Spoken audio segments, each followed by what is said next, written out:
Hey. Hey man, you seen Austin? No, it's been a little bit since I talked to him, I guess. Yeah, I was looking in chat and somebody was like looking for him too. Hold on, let me see last time I saw him on. I haven't seen him on Discord at all. Usually he's talking in the chat, so I haven't heard from him. Yeah. I think today's the new Humble video. Hello and welcome back to Bombchu. Today we'll be looking at the Humble monthly bundle for December 2019. As Christmas decorations start to go up and Austin seemingly vanished into thin air, here's hoping Santa left some goodies in the very last Humble monthly bundle ever. Let's dive right in.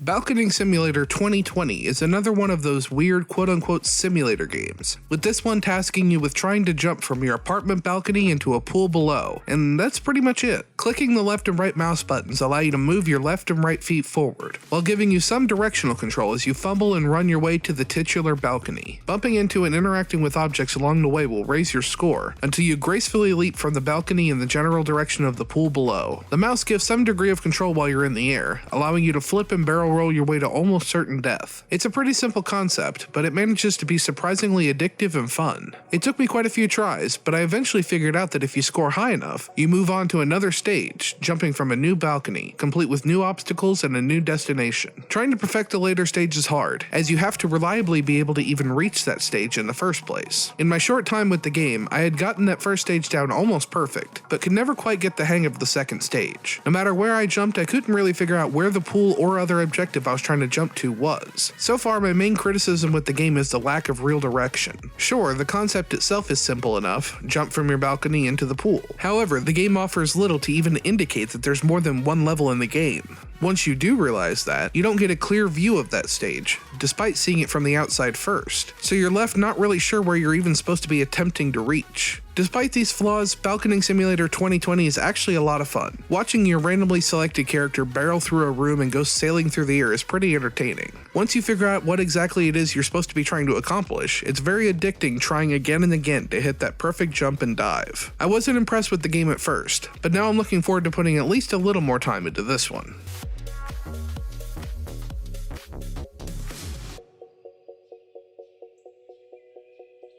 Sword Legacy Omen is a turn-based tactical RPG based around the King Arthur mythos. The game places you in the shoes of Uther, who has just survived a savage attack on the kingdom. Uther is on a quest to rescue the Princess Igraine, accompanied by some familiar names from the tale such as Merlin. That premise sounds really awesome on paper, and I love tactical RPGs. Too bad this game didn't do it for me.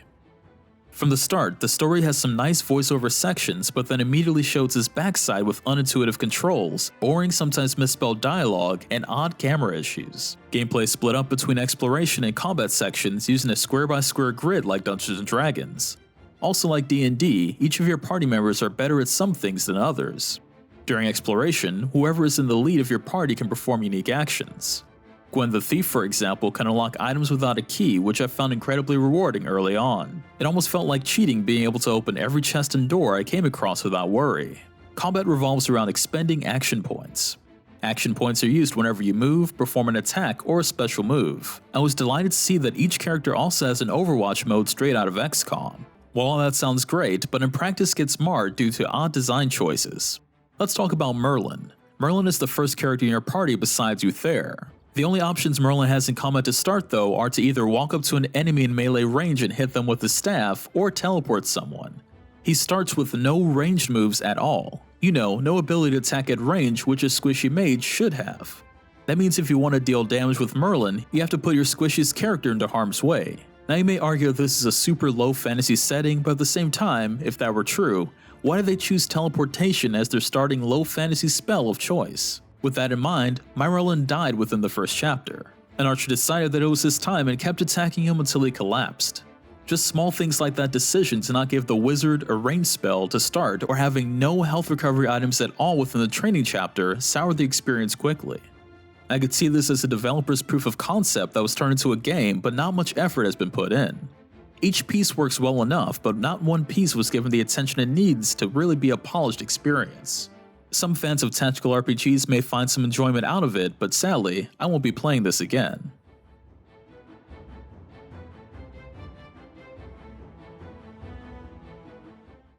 Regular Human Basketball is a combination of multiplayer competitive sports game, platformer, and a chaotic semi-puzzle game. Players compete on one of two teams to try and score in a game of basketball. However, in order to compete, players hop around the inside of a giant basketball-playing robot, activating and deactivating panels in order to control it. Players can move the robot in each direction, control a giant magnet to try and grab and carry the ball, and use rocket boosters to get some air and try and get past your opponents. Once either team manages to score a point, a high-speed replay shows off your robot moves on the court. One major problem I noticed immediately was the player base, or rather, the lack of one. While trying to record footage for this, I sat waiting for half an hour for a single person to show up in my public lobby, which never happened. Eventually, I got a friend to hop online and play with me, and we had a lot of fun in the couple of matches we did play. Trying to control the robot by yourself is incredibly chaotic and stressful, so I often found myself leaving control panels on without realizing it, only to send my robot tumbling out of control. However, when everything lines up and you manage to make that basket, it's so incredibly satisfying knowing what you went through to pull it off. Sitting back and watching the high-speed replay afterwards really lets you bask in the glory of this klutzy, chaotic game of giant robot one-on-one. Hopefully the online player base will get a little bump thanks to its inclusion in the bundle, as I'd love to play more of this one online. However, if you make use of Steam Remote Play together and grab a few friends, Regular Human Basketball could make for a fun evening.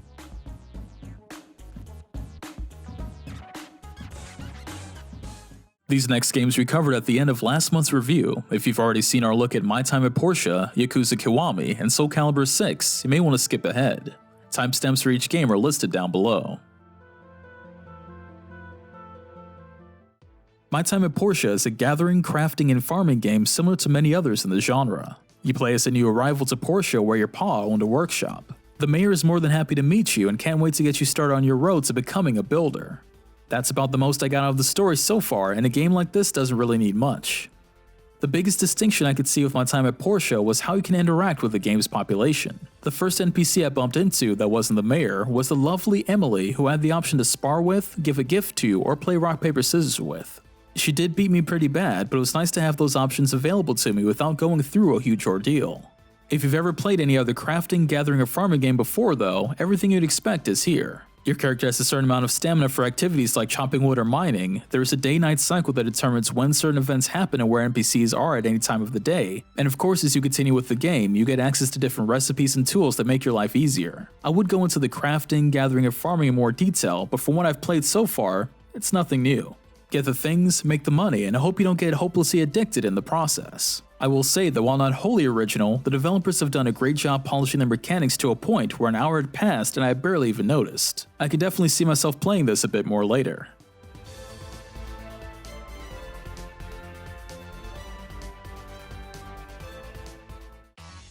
Yakuza Kiwami is an action-adventure game and is a remake of the original Yakuza. Yakuza was the series that was never really on my radar until earlier this year when, after a good amount of persuasion from Austin, I finally dove into Yakuza 0 and I fell in love. Yakuza Kiwami puts you in the shoes of Kazuma Kiryu, having taken the fall for his boss's murder. After spending time in prison, Kiryu is back on the streets of Kamurocho to try and put his life back together. The gameplay is divided between exploring Kamurocho, taking part in various side missions and minigames, as well as beating up plenty of thugs. Kiwami updates the original Yakuza in a lot of ways, with obviously improved graphics, a better translation, and re-recorded voice performances. Kiwami also brings over the gameplay improvements from Zero, like Kiryu's different fighting styles, as well as a more fluid open-world experience. This all serves to keep the spirit of the original Yakuza intact, while still updating it for a modern gaming audience. Yakuza Kiwami is the perfect response to the hit that was Yakuza 0, and serves as a great reason for fans both new and old to return to the start of Kiryu's story. I can't wait until I finish Yakuza 0 so I can come back to this one.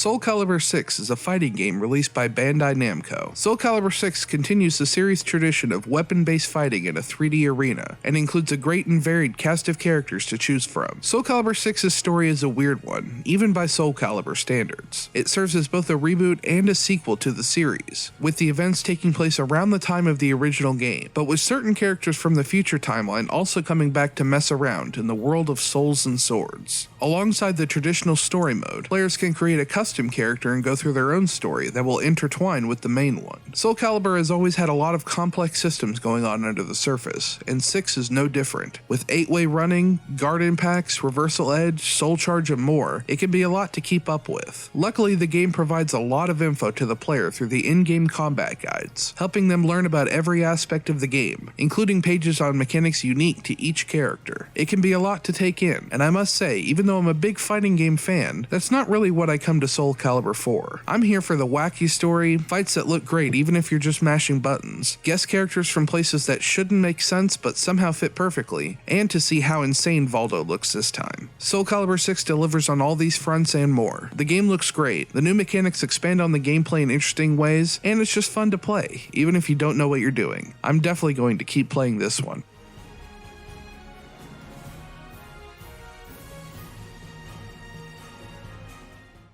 Fluffy Horde is a side-scrolling real-time strategy meets tower defense game. The game opens with a shaman unleashing a horde of killer bunnies, which you are then tasked with defending the town windmill from them. The writing in these story sequences is brief but very funny. Each story segment is a nice little treat, giving you a break from the often hectic gameplay. Players can build and upgrade units to fight the bunny horde, as well as using gold to recruit farmers and to activate parts of the level, such as bridges and stage hazards that can also be used to take out or control the bunny horde. Units are not controlled directly. Instead, you place their corresponding flag onto an area where they will defend or fight any bunnies that come into that area. Combat can get out of hand very quickly, as the bunny population starts to get really big if you aren't quick to act. Luckily, the controls are simple, and quickly moving your units around to where you're needed isn't too much of a hassle once you get used to it. Fluffy Horde is a pretty simple concept, but it's executed with such a fine level of finesse that it's hard not to have a fun time playing it. Everything feels just hectic enough, while you still feel like you have the right amount of control over the action unfolding around you. Tower defense style games are often written off for being too simplistic and passive, but Fluffy Horde shows the versatility available in that genre, while still being a really great tower defense game in its own right. I'm definitely going to be playing more of this one.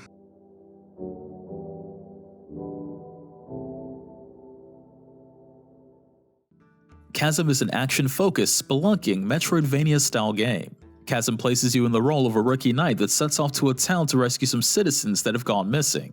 When you reach the town, you bump into a guy who just can't seem to stay awake and tells you that monsters had risen from the mines and ravaged the town. Being the brave knight that you are, you dive into the mines for some spelunking. Let me say, I really love the art style of this game. The environments aren't that impressive so far, but the level of detail in the animations of the main characters and monsters is pretty impressive. Chasm, though, is all about the gameplay. Your character has a nice little dodge, an attack, and a jump to choose from initially. You level up as you kill monsters, which increases your health and stats. You even get a variety of weapons and armor that change up your playstyle. You start with a sword that has medium range and has a mostly horizontal attack. Shortly into my play session, I found a massive club that was a lot slower, a lot stronger, but also had a high to low swing, allowing me to hit enemies above me as well as in front. Choosing the right gear and equipment in Chasm seems really important, as the monsters don't play around. If you played a Metroidvania before, this is definitely that, with a lot more enemies all the time. Most encounters are manageable, but I found myself being a bit annoyed by the rats who charged as fast as they could to take a chunk of my health each time. Like any good Metroidvania, Chasm has areas that are blocked off until, I assume, you get the right power-up. The game really likes to tease you with this, as they put treasure chests just out of reach, so you're tempted to keep trying and trying, even though you know you're not going to get it. I did find myself a little frustrated, as I never got a new power-up that will let me circle back to try any of these passages. I played quite a bit, and typically you get one of these early on so you can understand the gameplay loop. My hopes were raised when I found an explorer who talked a good game, but really just helped me get through a single door. That was really all he did, so I was left without a new power-up and forced to continue forward through the mines, leaving multiple chests and areas unexplored. For now. As far as fun goes, this is definitely a slow burn. With each treasure I was forced to pass up, I was more motivated to keep going and find a power-up so I could backtrack and open everything. It's a sadistic way to keep a player engaged, but I'm a sucker for a game that makes me work hard for the reward. I'll probably play this a bit more.